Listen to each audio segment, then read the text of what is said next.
Bueno, es realmente reconfortante tener temprano aquí hoy en la mañana, lunes, inicio del mes de octubre, por cierto, al ingeniero José Luis Moreno San Juan, ingeniero electromecánico, porque el problema del país sigue siendo, el grave problema del país sigue siendo la crisis eléctrica. Más de 50 años conviviendo con esta situación y parece que por lo menos hay estudios ya que nos permiten preverlo y sugerir lo que hay que hacer para ponerla bajo control. Y eso es lo que precisamente vamos a tratar hoy. Buenos días, ingeniero. Buenos días, ¿cómo está? De todas maneras, hay cosas que nos crean, ¿no verdad, don Héctor? Dudas acerca de si somos capaces de afrontar el tema. Y aquí ya estamos involucrando no solamente al sector público, sino también al sector privado. Porque recientemente se produjo una avería causada por una descarga eléctrica en la principal central La más energética del grande, país, ¿verdad? la más grande, 320 megavatios, 319 megavatios, que es AES Andrés. ¿Cómo fue posible esa avería, ingeniero?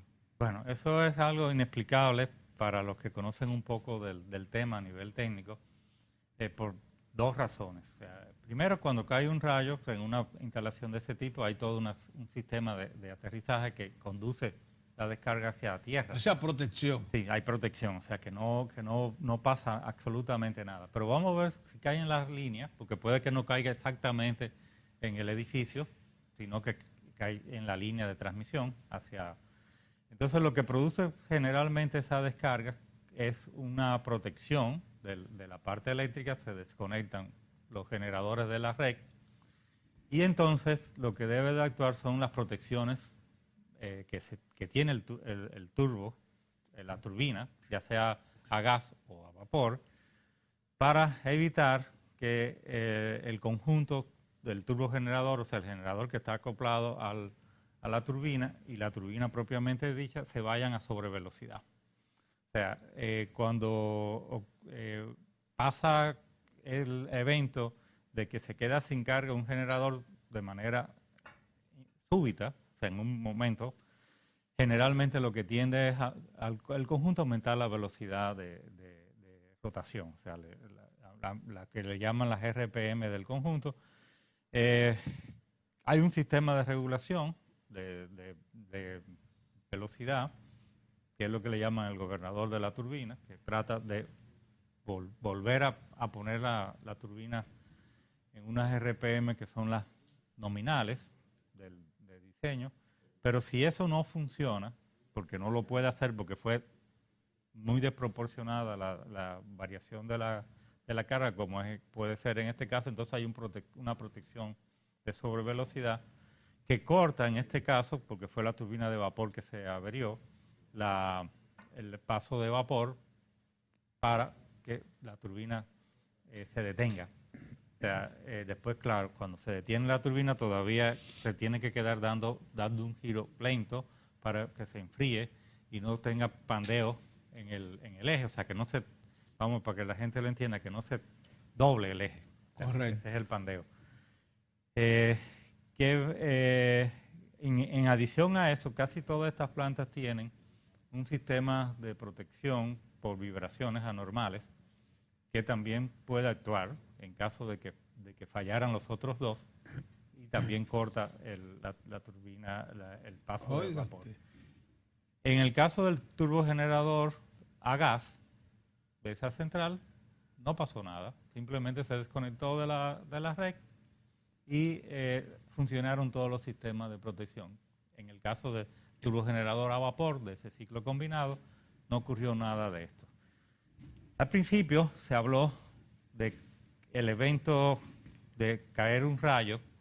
Todos los que conocen un poco los contratos, sobre todo de suministro de energía, saben que eso se llama un acto de Dios y por lo tanto se puede alegar un caso de fuerza mayor. O sea, evidentemente que en el primer momento lo que oímos fue como, que va a costar tanto más y que eso le representa a la CDE o a las GEDES una cantidad X de dinero adicional. Y por ahí era que se quería enfocar el problema. O sea, recordemos que no solamente le da servicio a las sedes, sino también a los usuarios no regulado. Y aquí hay unos intereses por debajo muy fuertes en el sector eléctrico, que es lo que impide muchas veces que las cosas sean como técnicamente y racionalmente se tienen que hacer. O sea, que esa fue como una especie de comentario para ver si pasaba el tema de la fuerza mayor. Me alegró mucho ver que después se cambió el tema por parte de la CDE, de que realmente eso era algo que correspondía a la responsabilidad a AES y que AES tenía que buscar ese dinero, o sea, adicional, sobre todo por la energía que tiene contratada con la GEDE. Recordemos la licitación que se hizo justamente el año pasado, que demostró que no había mucha energía barata en el país, ¿verdad? O sea, sí. Y fíjese algo también. No se pudo. Nada más que la de los primeros 950 se contrataron, pero no se obtuvo más ofertas. 480, no llega como a 500 y después como 40 o 50 megavatios más adicionales. O sea, que esa era la energía que estaba disponible para la meta que tenía la licitación, que era en el entorno de los 8 centavos de dólar el kilovatio hora, que es un buen precio para la energía, dadas las condiciones de República Dominicana. O sea, algo que también resulta curioso es que una vez se logra, vamos a decir, de alguna manera demostrar o argumentar de que realmente no era un acto de Dios, sino un acto del hombre, ¿verdad? Sí. No sé, habrá que investigar por qué razón eso no operó. Entonces quedaba la opción, bueno, está bien, como tenemos tanta energía disponible, o sea, tanta capacidad disponible, de acuerdo a una asociación que hay por ahí que habla mucho de eso, que no voy a mencionar, pero que todo el mundo sabe quién es. Evidentemente que AES podía haber optado con la generosa generación que hay aquí, a suplir su déficit con esa generación, pero no. Lo que hizo fue salir corriendo, o sea, para ver cómo ellos podían generar con sus propios generadores, y no, porque esa generación está demasiado costosa, ¿verdad? 14 y 16 centavos de dólar, tal vez alguna alrededor de los 12 centavos de dólar. Y entonces, ya como era de esperarse, entró la parte del ciclo de gas, o sea, el ciclo con 120 megavatios. Con 110 y posiblemente pueda subir a cerca de 180, 190 No, lo megavatios. Que se dice es realmente, ingeniero, es que ellos alquilaron una flotante que va a venir, que viene con su contenedor, y para llevar eso a 200, 220. 200, sí, eso es más o menos. 220, sí. Y creo que incluso para febrero habrían anunciado que tenían 300.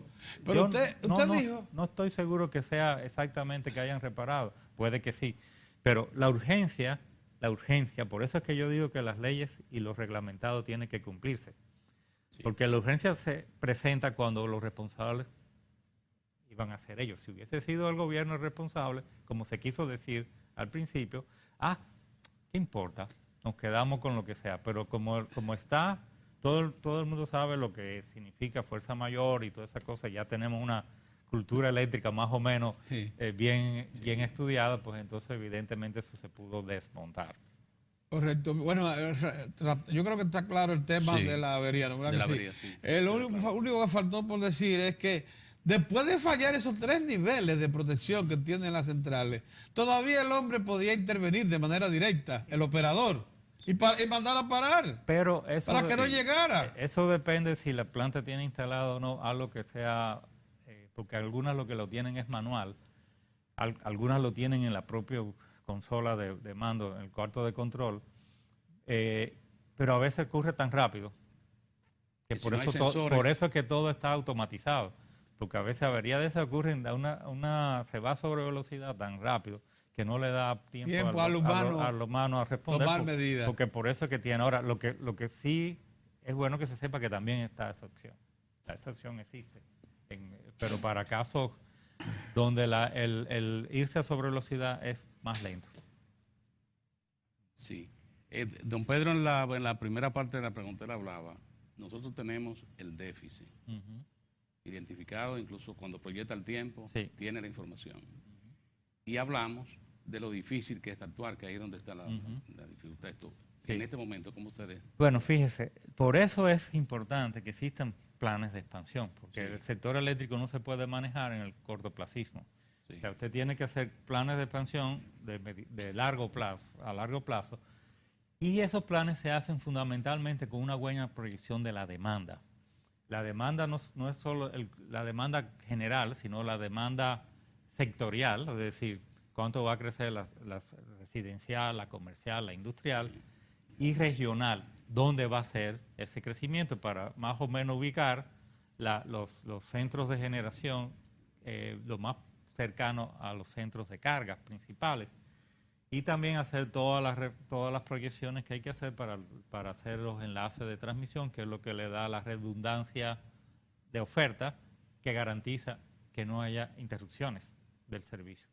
Entonces, esa proyección de la demanda mínima indica que la entrada de nueva generación es algo continuo, o sea, no es nada más que un hito de yo decir, bueno, ahora entró 750 megavatios, 730 megavatios, entro tantos proyectos de energía renovable y con eso ya está resuelto el caso. No, es que usted tiene que mantener esas licitaciones anuales todos los años para ver la nueva entrada de generación en el futuro, o sea, preverla con tiempo, de manera que puedan venir cualquier tipo de tecnología, o sea, y que puedan venir cualquier actor, o sea, no puede ser un coto cerrado, nada más que para los que están, que es lo que muchas veces se ha querido hacer, sino el mercado eléctrico dominicano es tal, el que quiere estar interesado pueda hacer las proyecciones, o sea, generalmente por eso hay que hacer las licitaciones entre 4 y 5 años antes de la necesidad. Y en el plan de expansión tiene que estar detallado incluso cuándo se deben hacer esas licitaciones, cuándo se deben cerrar, porque nosotros hemos planteado siempre unas licitaciones que hemos llamado revolvente, que simplemente es, yo abro la licitación, tengo un precio que yo quiero alcanzar, se definen más o menos las tecnologías para esa licitación, y si no lo alcanzo, declaro desierta la licitación, porque todas las licitaciones no tienen que ser válidas, sino el que está comprando es el que manda, o sea, en este caso. Por lo tanto, si el que está comprando la energía no está satisfecho con la oferta que le están haciendo, puede decir, bueno, se declara desierta, vamos a reconvocarla en 2 meses, a ver si viene una oferta mejor. Pero el cuadro general es, ¿cuál es la oferta y cuál es la demanda en este momento? ¿Y cuál es el crecimiento vegetativo? O sea, la demanda, si usted no le pone las limitaciones que hay de no dar 100% de la demanda, que eso es otra de los temas, aunque realmente eso se ha discutido mucho, o sea, todo sistema eléctrico se diseña desde el punto de vista económico, de proyecciones y demás, sobre la base de cubrir el 100% de la demanda. Eso da la racionalidad económica. Usted tiene, por eso también, un costo de la energía no servida, y el costo de la energía no servida, si se aplica, presiona a los que hacen las proyecciones de demanda y demás para que se tenga que suplir esa demanda, porque de lo contrario le va a llegar una penalidad. Claro. Las penalidades es lo que obligan a esa racionalidad, ¿verdad? El sistema tiene una reserva muy precaria de reserva, la que llaman reserva fría, que son las plantas que están disponibles, efectivamente, ¿verdad? Disponibles. Porque eso es otra de las cosas. O sea, que las circunstancias que se requiera pueden entrar. Sí, que puedan entrar, Sí. algunas, si vamos a decir, el problema que ha ocurrido es muy rápido, o sea, que es una salida rápida, no programada, entonces entran las plantas que tienen un encendido rápido y pueden entrar en la línea de una vez, que son turbinas a gas y motores. No son a veces las más económicas, pero son las que entran de una vez. Esas se entran, se suple la falla para que no se entere a veces ni el sistema de qué pasó, y o sea, el usuario no se tiene que enterar que salió tal planta o no, porque él siempre va a tener energía. Pero eso es cuando hay tiempo para que entre una planta que está apagada. Cuando ocurre una falla en el sistema, entonces hay una reserva que se llama rotante, que aquí le llamamos caliente, a esa, porque hay una diferencia entre rotante y caliente. No vale la pena que nos pongamos a ver qué diferencia hay entre una y otra, pero evidentemente esa es la caliente. La caliente es, usted tiene muchas plantas en línea, tiene las plantas, la mayoría de las plantas no están trabajando al 100% de su capacidad. Correcto. Tienen un colchón, si sale la planta mayor del sistema, así es que se diseña. Todas las que demás tienen suficiente reserva para absorber esa salida abrupta de la planta mayor del sistema. Y es la planta, es más o menos la reserva, es la capacidad de la planta mayor del sistema. La proporción perdida. Sí. Eso es. Nosotros siempre trabajamos con una reserva muy por debajo de lo que se establece a nivel internacional y anda aproximadamente como un 35% de lo que deberíamos tener.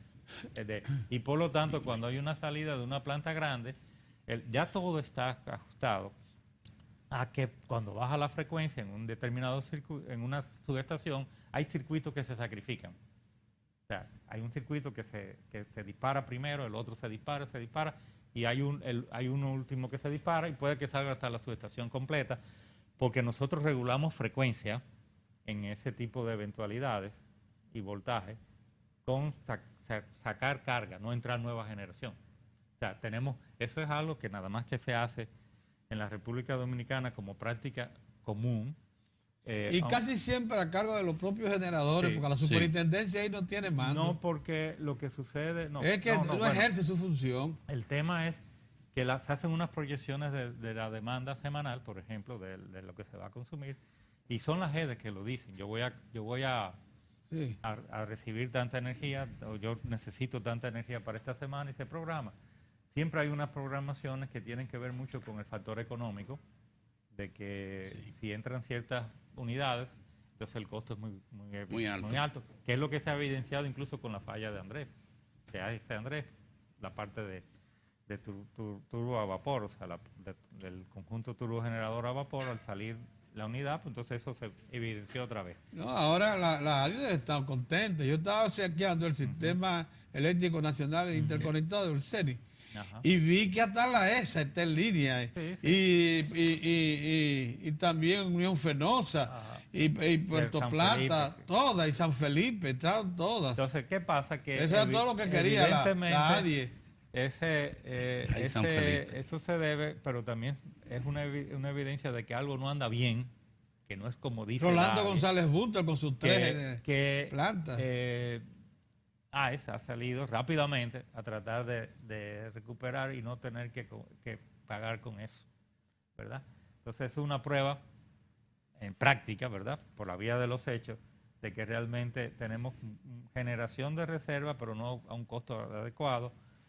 No es que toda esa generación de reserva tenga que tener costo adecuado, pero sí se va a un evento que vaya a durar meses, entonces sí tenemos que tener reserva a un costo adecuado. Y por lo general en un sistema, esa reserva no debe ser la reserva fría menos del 20%, y nosotros estamos siempre en el limbo cerca del 20%. Ahora mismo tenemos un poquito menos del 20% de la reserva efectiva. Recuérdense cuando vayan y se analizan las hojas de despacho de las plantas, usted va a ver que muchas están indisponibles. O sea, y la indisponibilidad puede ser por muchísimos motivos, pero nosotros tenemos una demanda ahora mismo de cerca, sin el pasador ese de que no le doy más porque no cubre el 100%, alrededor de 2.600, 2.700 megavatios, y creciendo todos los años aproximadamente entre 125 y 150 megavatios de demanda adicional. Y la disponibilidad de las plantas anda más o menos por los 3.200 en teoría, porque muchas veces se suma la potencia de las hidro como si estuviese siempre disponible.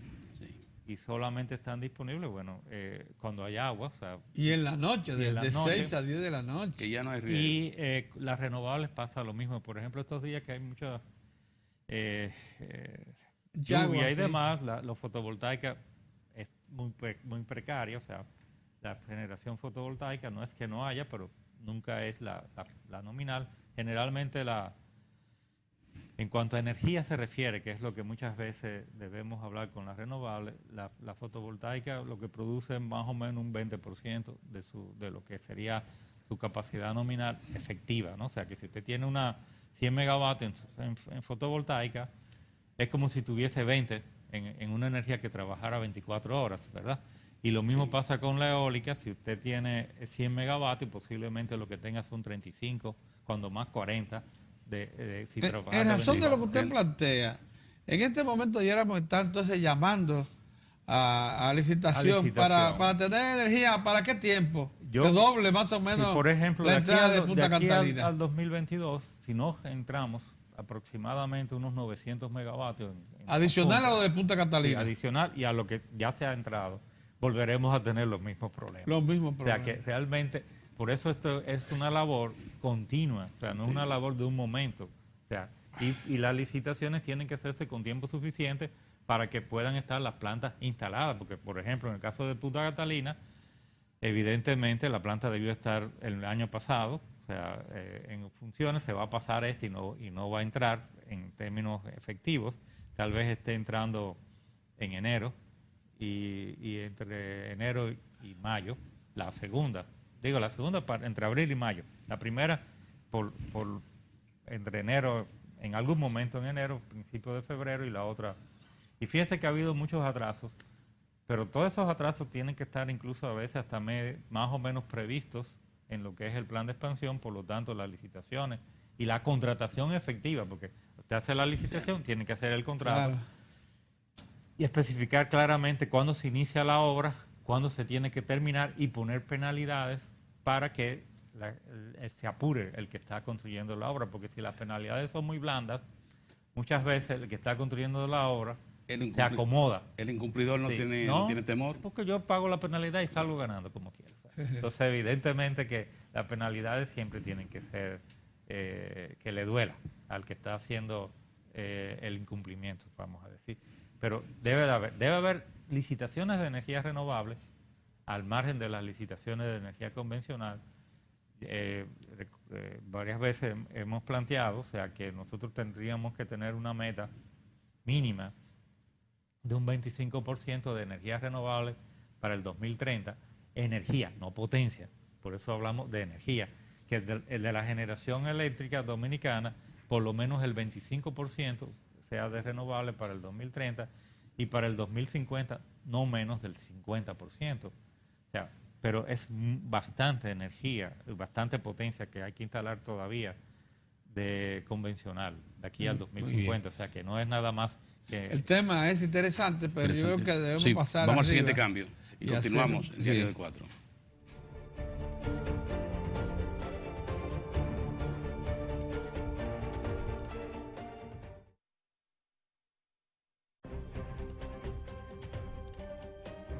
Bueno, el panorama nuestro para el subsector eléctrico luce lúgubre, sin duda alguna, pero muchas cosas, sin embargo, pudieran mandar luces a este túnel que ya lleva más de 50 años sin solución.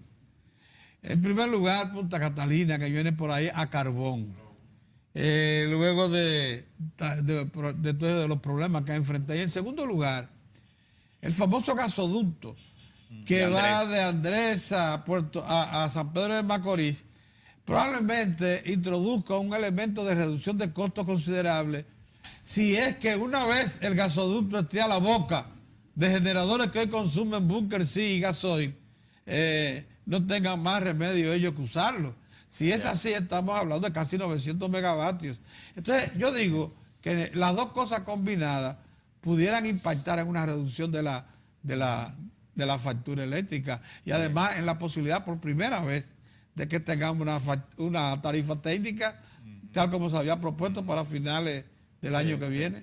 Bien, el tema del carbón es algo que se ha debatido mucho y demás, y por eso cada vez que me tocan el tema, yo siempre ando con una gráfica que quisiera que la vieran. Sí. O sea, ahora que es todo lo que se proyectaba en el año 2012 a instalar en el mundo a carbón, y van a haber dos circunferencias grandes en el Asia, ¿verdad? Que la más grande es la de China y casi igual para la India. Y en casi todos los países del mundo, incluso los que trabajaban con mucha energía renovable y demás, también se iban a instalar unas cantidades considerables, o sea, de megavatios. Y por eso es que en ese momento la decisión tenía que ser planta a carbón. O sea, no podía ser otra. O sea, mire el cuadro ahí. perfecto, ahí está ahí el cuadro. tienen las dos circunferencias mayores. Una es China, que iba a instalar 557 mil millones de megavatios, y la India, o sea, que iba a instalar 519. O sea, que evidentemente que era una cantidad. ¿Y todo a carbón? Todo a carbón, eso era carbón, eso que se ve ahí. Pero usted va a ver que 20.000 se iban a instalar en Estados Unidos, en Alemania 12.000, o sea, y en Turquía 36.000. Millones de kilovatios, sí, de megavatios. Sí, de megavatios, o sea, Sí. que esos son 500.000 Sí. megavatios, realmente, Sí. no millones, sino megavatios de potencia en todos esos sitios. Entonces, cuando se compara, en ese momento la República Dominicana tenía proyectado 2.100. O sea, que era los proyectos Los 2.200. 750. En ese momento eran los 1.200 aquellos que nunca se llegaron a instalar de carbón, 600 y 600, uno en Pepillo Salcedo y otro en Atillo Asa. Y después, precisamente proyectando lo que se necesitaba en los próximos años, se iban a instalar hasta los 2.100, de los cuales se habían reservado cerca de 450 megavatios para las empresas mixtas, Jaime y Getavo, que tampoco nunca hicieron la inversión en eso. O sea, Sí. esa es la segunda, y hasta ahí es que vamos a llegar nada más. Esto lo que presenta es los niveles de emisión en contaminantes, fundamentalmente SOX y NOx, y partículas sólidas, que es la última columna. Lo que tiene como referencia Estados Unidos, que son 192 miligramos de SOX por metro cúbico normal y 134 de NOx por metro cúbico normal y 20 de partículas sólidas. La Unión Europea tiene una norma menos exigente que la de Estados Unidos, curiosamente, porque esta norma fue del gobierno de Obama.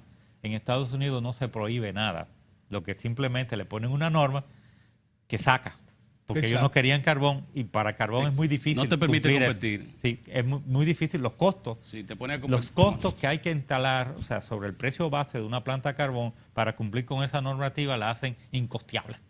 Es mejor una ¿En otra. qué nivel estamos nosotros con Punta Catalina? 400 miligramos de SOX, 400 miligramos de NOx y 40 miligramos de partículas Por debajo sólidas. por debajo de la No, prohibición. estamos por encima de la europea y la norteamericana, pero por debajo de las latinoamericanas. En el panel que se hizo en Punta Catalina, sobre Punta Catalina en Baní hace un tiempo, nosotros habíamos propuesto 1.000 miligramos por metro cúbico normal para el SOX y 450 para el NOx, por eso es que de 1.000 está en 400 y 40 miligramos por metro cúbico normal. Correcto. Para las partículas sólidas, que está igual, el NOx está casi igual, el SOX es el que bajó bastante. Entonces, ¿por qué traigo a colación ese hecho? Porque el debate en ese panel era básicamente ambiental, pero también se hablaba de que se podía hacer esa planta con $1.000 millones, y evidentemente eso es falso, totalmente falso, que se pudiera hacer por eso, para cumplir las normas ambientales que nosotros habíamos sugerido en ese momento, que eran 1.000 miligramos por metro cúbico normal, 450 y 40. Porque eso implica, usted lo puede hacer con $1.000 millones si usted no le pone ningún elemento de control de emisiones, excepto de partículas, y usa lo que usaba la IFC en los años 90 y principios de este siglo, que era 120 miligramos por metro cúbico normal, como tiene Itabo. O sea, O Que, como por cierto, tiene, nadie ha muerto ahí, sí, que o yo como sepa, tiene, o como tiene de polución. la mayoría de las plantas que se construyeron en China, que por eso la nube de polución que se ve en Beijing o en Shanghái, o sea, que a veces por eso ya tuvieron que poner algún control, entre otras cosas, no instalar más plantas en esa zona, no que no instalen en otras zonas, sino que en esa zona no se instalen más plantas. Pero dependiendo de la normativa que usted va a cumplir, entonces el costo de los elementos que se le ponen a una planta de carbón, o a carbón, que es lo correcto decirlo en castellano, entonces implica costos adicionales. Nosotros fuimos a Punta Catalina, el equipo ha ido más de 2 veces allá y vimos que solo la estructura para el control de emisión equivale en tamaño y complejidad a una planta. Es Pero grandísima. Sí, por eso en la filtros. evaluación que se hizo en aquel momento, se mencionaba por partidas y se comparaba con la oferta. O sea, en las diferentes, por ejemplo, lo que era el turbogenerador, lo que era la generadora de vapor, los elementos de control de emisiones y demás. Y tal vez la única diferencia que teníamos era en una partida que era de los gastos generales, ¿verdad? Que en total esos gastos generales eran 717 millones de dólares, que nos parecía que eran como había una holgura en esa partida de ahí. Y recordemos que también se ha debatido mucho sobre lo que es el costo de esa central. Nosotros hicimos, después de conocer ya la norma ambiental que iban a cumplir y demás, una evaluación de por dónde podía andar el valor de esa planta y nos dio alrededor de 1.700 millones de dólares. Pero recordemos que cuando se hizo la oferta, que eran 2.040 millones de dólares, se pidió una rebaja, que eran de 300. De esa rebaja de 300, nada más que se consiguieron 95. O sea, que evidentemente el valor ese que estábamos diciendo de los 1.700, 1.750 millones de dólares era un valor aceptable de acuerdo a lo que había en el mundo, pero es un EPC. ¿Qué es un EPC? Bueno, un proyecto llave en mano donde el que está construyendo la planta se compromete a entregarle en un tiempo por un precio y no hay más nada. O sea, entonces, ¿qué es lo que hay en ese contrato de EPC? Una indexación por 3 factores, uno de los cuales en el contrato que se firmó no existe en los Estados Unidos, por lo tanto, para nosotros ese factor es nulo, nada más que se pueden usar los otros dos. No sé cuál estarán usando en sustitución del que no estaba definido en el contrato. ¿Y cuál no es sé. ese? Ese es el segundo de los 3 indexadores que tiene en la fórmula polinómica y por lo tanto, bueno, que se evalúe si realmente se va a aceptar o no. Pero también recuerde que tenía una penalidad por atraso. Recordemos que hubo todo un ruido y una ambientación de que el proyecto no se podía ejecutar por falta de recursos, pero eso es falso totalmente. Siempre tuvo recursos económicos para hacerlo. Nadie tiene la culpa por lo menos de el que contrató los servicios, de que algunos trabajos se hayan tenido que hacer 2 y 3 veces por muchísimas razones. Sí. O sea, y que también eso haya provocado atrasos en la construcción. Por lo tanto, los 1.945 millones fue el contrato que se firmó como EPC. Parecía razonable, todo dentro de lo... Y aunque nos parecía un poco alto, si se hacía por ese precio, evidentemente no estaba tan fuera de contexto tampoco el hecho de que se hiciera por los 1.945 millones. Ahora, no tengo a veces ciertas divergencias con el tema de cómo se calcula que va a costar 3.000 millones de dólares. O sea, evidentemente que ahí hay ciertos problemas, vamos a decir, de evaluación financiera y de conocimiento de economía como medio distorsionado. Por ejemplo, no te dan esos números de 3.000 millones, no, te por dan ningún lado. O sea, lado. porque usted no puede dar como verdad el hecho de que el consorcio reclamó 704 millones y se lo van a aceptar, porque no es verdad que se lo van a aceptar. No es verdad que entonces a eso usted le tiene que sumar el último acuerdo, o sea, Y también tiene que sumarle los intereses y una serie de lo que le llaman costos hundidos, que todo el mundo sabe, que tienen todos los proyectos. O sea, como inversión, eso no se suma. Por lo tanto, el proyecto, desde mi opinión, sigue estando en los 1945 y dependerá de cómo se defienda los que tienen que defender el proyecto, que son los que están a cargo de eso, incluyendo el Aristide Couder, que es como el administrador del proyecto. O sea, Claro. Y yo entiendo que él hará una buena defensa. Mire, está muy bien. Yo creo que lo que nos quedaría por precisar, eso usted está haciendo un gran aporte, porque el gobierno no tiene quien lo defienda en ese plano. Pero usted está haciendo un gran aporte como entidad que no tiene intereses ni para el gobierno ni con el sector privado. Y además puramente académica. Y estos son planteamientos que usted lo ha repetido varias veces desde que inició el proyecto. Y ha sido muy objetivo. Y ha sido el mejor testigo. Ahora bien, una cosa así nos queda por precisar. Todo parece indicar que buena parte de los atrasos, de las fallas que se observan para la solución definitiva de este problema que ya lleva más de 50 años, de la crisis eléctrica, tiene que también ver con el regulador. Evidentemente, el regulador, o sea, el que el Estado tiene para hacer cumplir las normativas, tanto de planeación, de crecimiento, como de calidad, no es eficiente en República Dominicana. Bueno, la superintendencia sí tiene que ser más equidad, porque tiene que estar entre lo que es los productores, ¿verdad?, de energía y los consumidores, ¿verdad? Está cargado hacia un solo lado, porque el consumidor evidentemente no tiene quien lo defienda, vamos a decirlo de una manera efectiva, ¿no? No es que el consumidor no haga reclamaciones y le devuelva dinero, pero hay muchas cosas que no se aplican.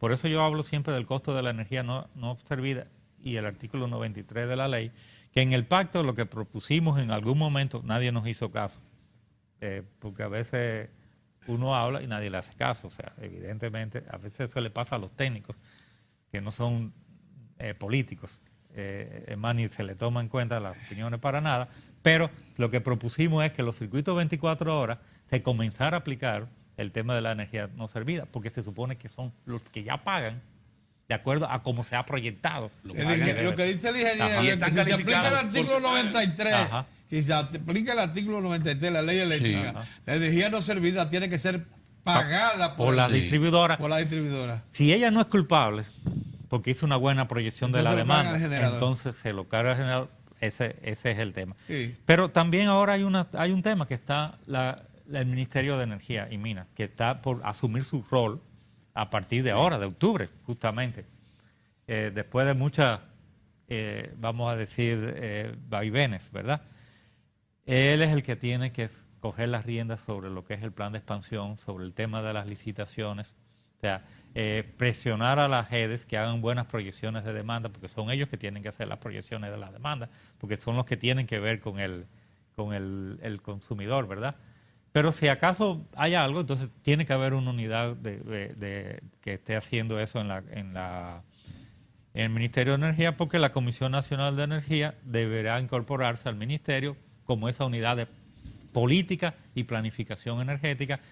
Y uno de los problemas que hay para esa integración, que a veces no se mencione, es como pasó con el famoso Indotec, que después se convirtió en el IBI, que era una dependencia del Banco Central. Y sin embargo, la mayoría de los que estaban ahí eran profesores de la UAS.